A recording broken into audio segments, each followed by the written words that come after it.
Hello my friends, and welcome back to Homestead Hobbies and Collectibles.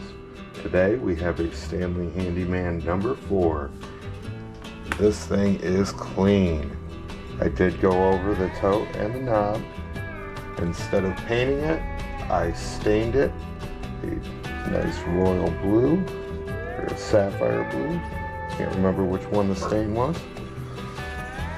And then lacquered them with several coats of lacquer so they're in beautiful shape. The sides and the bottom have all been lapped out.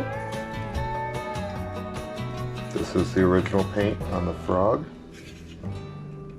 on the lever cap, and on the body.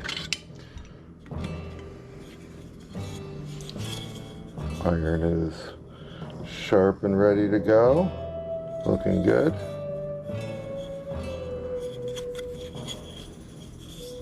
She is ready to be a user. Look at how clean it is. This has got to be the cleanest handyman I've seen that didn't come with a box.